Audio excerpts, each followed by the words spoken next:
चलिए स्टूडेंट्स, अब एक नया एग्जाम्पल लेके पॉइंट डिस्कस करेंगे। देखो, हमने एक क्वेश्चन ऐसा देखा था कि एक एग्जीबिशन में टोटल 13 एग्जिबिट्स थे और ये 13 में से आपको फर्स्ट, सेकंड और थर्ड रैंक अलॉट करना था। तो आपने सिंपली ये किया कि भाई फर्स्ट रैंक के लिए 13 ऑप्शंस है, सेकंड के लिए 12 ऑप्शंस होंगे और थर्ड के लिए 11 ऑप्शन। सो 13 इंटू 12 इंटू 11 और वो आपका आंसर आ गया, वो बराबर है। यही काम हमने किया था।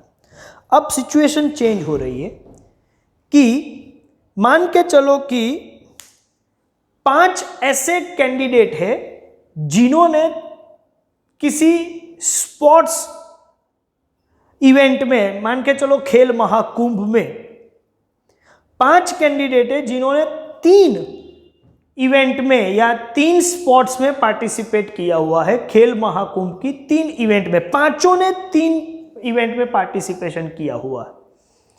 अब क्वेश्चन ये है कि ये 5 कंपटीशन 1 या स्पोर्ट्स 1 में भी ये 5 है, स्पोर्ट्स 2 में भी है और स्पोर्ट्स 3 में भी है। तीनों स्पोर्ट में, मतलब गेम 1, गेम 2 और गेम 3, तीनों गेम में ये पांचों ने पार्टिसिपेट किया है। अब आपको बोले कि in how many ways gold medal can be awarded to this 3 events. देखो, यहां एक इवेंट में फर्स्ट, सेकंड और थर्ड रैंक नहीं देना है कि भाई 5 कैंडिडेट है, उसमें से एक को फर्स्ट रैंक, किसी को दूसरे को सेकंड। ऐसा है कि एक ही इवेंट है और जिसमें 5 कैंडिडेट है तो फर्स्ट, सेकंड, थर्ड देना हो तो 5 इंटू 4 इंटू 3, ये तो हो गया। लेकिन यहां पर 5 कैंडिडेट ने 3 इवेंट में या 3 गेम्स में पार्टिसिपेट किया हुआ है। अब गोल्ड मेडल कितनी तरीके से दे सकते हैं? तो ऐसा नहीं है कि गेम 1 में किसी को गोल्ड मिल गया तो गेम 2 में नहीं मिल सकता। हो सकता है कि गेम 1, जैसे आपको मालूम है कि वो ओलंपिक में आपने देखा होगा कि माइक फेल्प्स जो है वो तो कई सारे गोल्ड लेके जाता है, मतलब एक ही इवेंट में नहीं, 100 मीटर में भी होगा, ठीक है। तो इसका ये मतलब है कि एक से ज्यादा गोल्ड मेडल एक ही बंदे को, एक ही पार्टिसिपेंट को मिल सकता है। हाँ, मिल सकता है। इसका मतलब जब मैं गेम 1 में गोल्ड मेडल अलॉट करना चाहता हूं तो मेरे पास कितने ऑप्शन है? 5 ऑप्शन है। फिर गेम 2 में भी मेरे पास 5 ऑप्शन है, मतलब ये 5, फिर ये 5 भी है, मतलब 5 तरीके हैं, एज वेल एज दूसरे 5 तरीके भी है और गेम 3 के लिए भी मेरे पास 5 लोग अवेलेबल है। तो 5 इंटू 5 इंटू 5, तो इसको मैं बोल सकता हूं 5⁻³ इसके ऑप्शन होंगे। That means there are 125 ways gold medal can be allotted. तो ये बोलते हैं permutations where repetition is allowed. यहां रिपीटेशन अलाउ किया हुआ है, मतलब यहां एक को गेम 1 में गोल्ड मिल गया तो जरूरी नहीं कि गेम 2 में नहीं मिलेगा, यहां मिलेगा तो यहां भी मिल सकता है और तीनों में भी मिल सकता है। तो वह रिपीटेशन इज अलाउड। आपके n कितने हैं? n इज 5 और गोल्ड मेडल कितने देने हैं? 3 जगह पर, तो अरेंजमेंट 3 जगह पर करनी है तो r इज 3। तो आपका फॉर्मूला हुआ 5⁻³ दैट मीन्स n⁻r। तो रिपीटेशन अलाउ नहीं था, वहां आपने किया था NPR। 5 लोगों में से 3 पोजीशन पर अरेंज करना है, फर्स्ट, सेकंड, थर्ड, तो 5P3 ऐसा हम करते थे। लेकिन यहां 5⁻³ n⁻r करना पड़ेगा, जिसके लिए हम बोलते हैं रिपीटेशन इज अलाउड। तो रिपीटेशन इज अलाउड मतलब ये केस 2 हो गया। केस 2 में और केस 1 में यही फर्क है। केस 1 में फॉर्मूला होती है NPR, केस 2 में फॉर्मूला होती है n⁻r। दोनों का डिफरेंस ध्यान से देखना पड़ेगा। ये जो मैंने 5⁻³ वाला क्वेश्चन है वो क्वेश्चन नंबर 12 है। देखते हैं, 5 candidates are participating in 3 events at Khel Mahakumbh. In how many ways can gold medal be awarded? तो आप बोलोगे 5⁻³ 125 तरीका है। चलिए उसके बाद का 13th क्वेश्चन देखते हैं। How many 3-digit numbers can be formed using 2 3 4 5 where repetition is allowed. Repetition allowed है, कितने डिजिट्स है और कौन से डिजिट्स है? तो आप बोल सकते हो कि 2 3 4 5 मतलब 4 डिजिट है जिसमें रिपीटेशन अलाउड है। ओके, इसका ये मतलब हुआ कि 2 3 4 5, देखो पहले रिपीटेशन अलाउड नहीं था तो हम क्या करते थे, ये 4 डिजिट है उसमें से 3 डिजिट के नंबर मुझे बनाने हैं। क्वेश्चन में ये है कि how many 3 digit numbers can be form. अच्छा, रिपीटेशन अलाउड नहीं था, केस 1 होता तो ये 4 डिजिट को 3 पोजीशन पर अरेंज करना है, मतलब मैं 4p3 ऐसा लिख देता। लेकिन इसका ये मतलब हुआ कि फर्स्ट पोजीशन पर 2 आ गया है तो सेकंड और थर्ड पर 2 नहीं आएगा, 3 4 5 में से ही कोई एक होगा।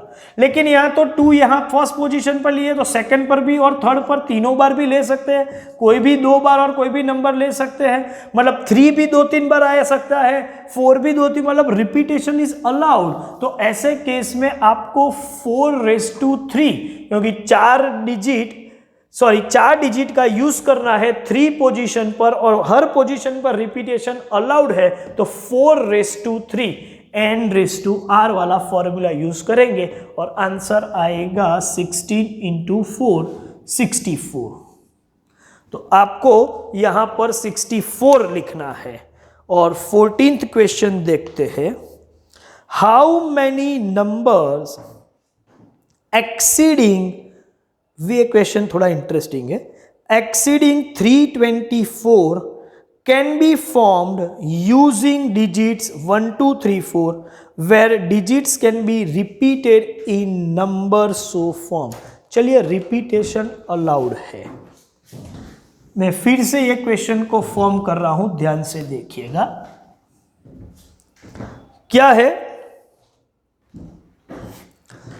How many numbers not exceeding 324, digit कौन से है?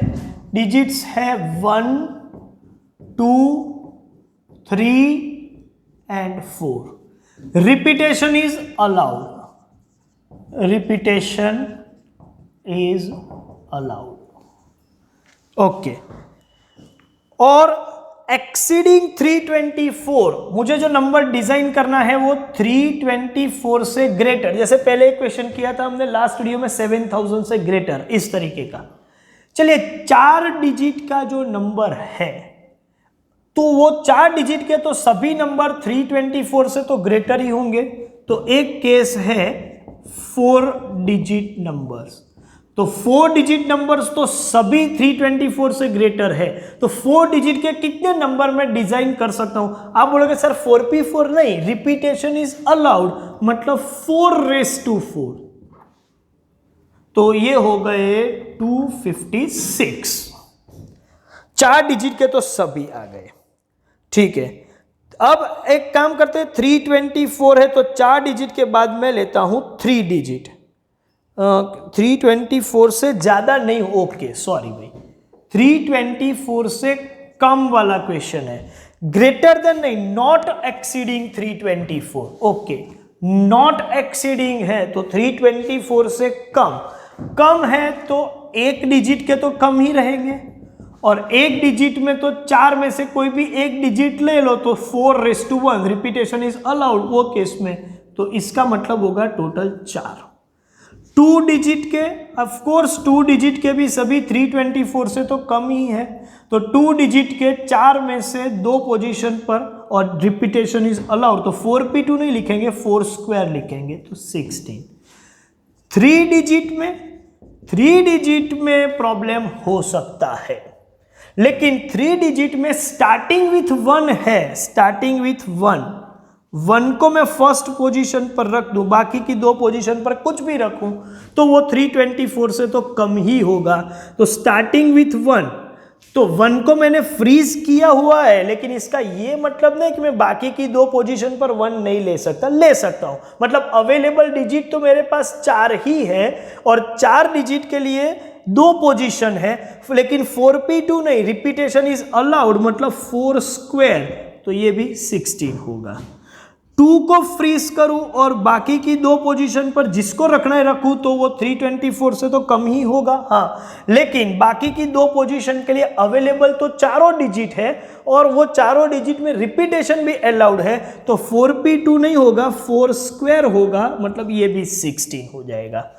और जब मैं 3 लिखूंगा फर्स्ट पोजीशन पर तो हो सकता है कि 3 लिख दिया है तो 324 से बढ़ भी जाए, तो मुझे सेकेंड पोजीशन भी फिक्स करनी पड़ेगी। सपोज सेकेंड पोजीशन पर मैं 1 फिक्स कर दूं, 1 2 3 4 में से पहले 1 को फिक्स करता हूं। जब मैं 1 फिक्स करूंगा तो अभी हमें कोई भी नंबर यहां पर मैं लिखूं, लेकिन वो 324 से तो कम ही होगा।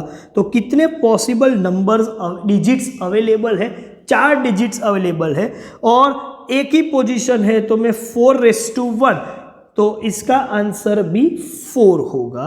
अब मैं 2 को फ्रीज कर रहा हूं क्योंकि 3 के बाद 3 लिखूंगा तो वो तो 324 से ज्यादा ही होगा और 4 भी ज्यादा होगा, मतलब कंपल्सरीली मुझे 2 लेना पड़ेगा। लेकिन जब मैं 2 लूंगा तो थर्ड पोजीशन पर 323 तक तो बराबर है, लेकिन 324 भी हो सकता है। इसका मतलब ये लास्ट पोजीशन में 3 और 2 को फ्रीज करने के बाद 1 लिखूं तो 321, 2 लिखूं तो 322, 3 लिखूं तो 323 और 4 लिखूं तो 324। तो इसका ये मतलब हुआ कि नॉट एक्सीडिंग, मतलब 324 हो तो भी चले, मतलब 324 या उससे कम रखना है मुझे। तो इसका मतलब ये पोजीशन पर चारों में से मैं कोई भी नंबर को फ्रीज करना चाहूँ तो कर सकता हूँ। तो ये 4:1 और ये total possible numbers not exceeding 324 using 1 2 3 4 where repetition is allowed। चलिए इसका टोटल कर लेते हैं, तो ये हो जाएगा 64। ओके, तो केस 2 भी हमने खत्म कर दिया, where repetition is allowed। अब हम केस 3 पे जाते हैं जिसको बोलते हैं परम्यूटेशंस ऑफ आइडेंटिकल ऑब्जेक्ट। देखते हैं, चलिए सपोज हम एक वर्ड लेते हैं जो ये है,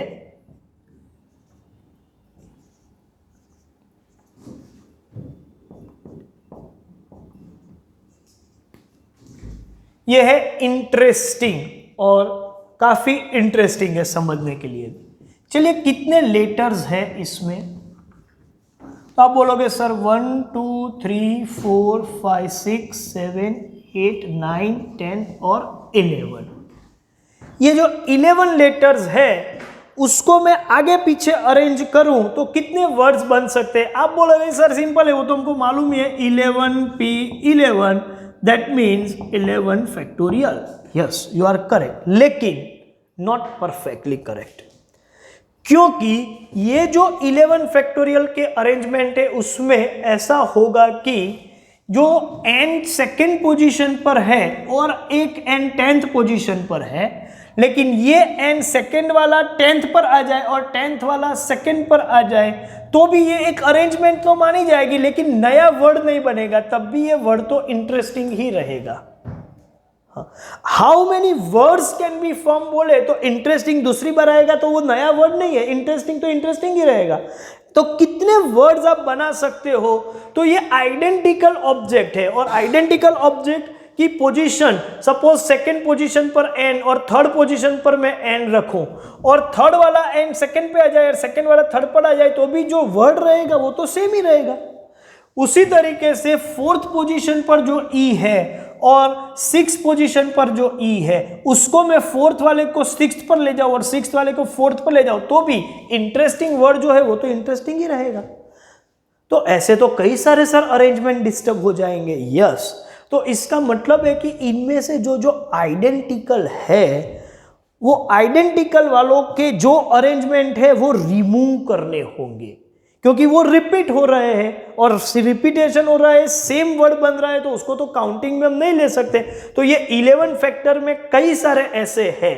तो आइडेंटिकल कितने हैं? तो आप बोलोगे कि एक तो आई भी आई से शुरू करें तो आई दूसरा है, हाँ है, फर्स्ट पोजीशन और 9th पोजीशन। तो i के लिए आप बोल सकते हो कि 2 है, ठीक है, तो मैं उसको बोल दूं p। टोटल कितने हैं, तो आप बोलो टोटल लेटर्स 11 है, इसमें से एक टाइप के आइडेंटिकल को मैं p नाम दूं तो वो 2 है। ओके, किसके लिए मैंने ये लिखा, फॉर i।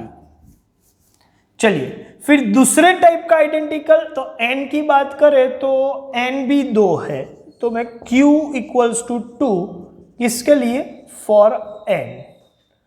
चलिए t कितने हैं, t है तो दूसरा एक t है, इसका मतलब r में इसको बोल दूं तो r इक्वल्स टू 2, किसके लिए, फॉर t के लिए। चलिए e दूसरा है, हाँ ये रहा, तो इसको मैं s ले लेता हूं, किसके लिए, फॉर e के लिए।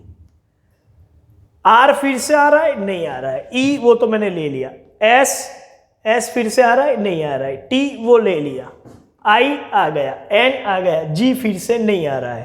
तो टोटल पॉसिबल वर्ड्स जो है और अरेंजमेंट जो है, ठीक है, नंबर ऑफ वर्ड्स कितने होंगे, तो n फैक्टोरियल, मतलब ये 11 फैक्टोरियल टोटल अरेंजमेंट, उनमें से जो रिपीटेशन वाली या आइडेंटिकल अरेंजमेंट जिसको रिमूव करना है, देखो ये मल्टीप्लिकेटिव मॉडल है, एडिटिव मॉडल में रिमूव करना हो तो माइनस करते हैं, मल्टीप्लिकेटिव में रिमूव करना हो तो डिवाइड करना पड़ेगा, और डिवाइड करना है तो किस से, जो भी आइडेंटिकल है p q r s, तो मैं इसको लिखूंगा p factorial, q factorial, r factorial और s फैक्टोरियल, मतलब 11 factorial divide by 2 factorial, 2 factorial, 2 factorial, 2 factorial. हो सकता है ये सब 2 है, लेकिन कभी कभी 3 भी हो सकता है कि भाई n 3 बार रिपीट हुआ होगा, ठीक है, तो वो 3 लिखूंगा मैं, t 4 बार है तो 4, तो उस तरीके से यहां पर आप काम कर सकते हो।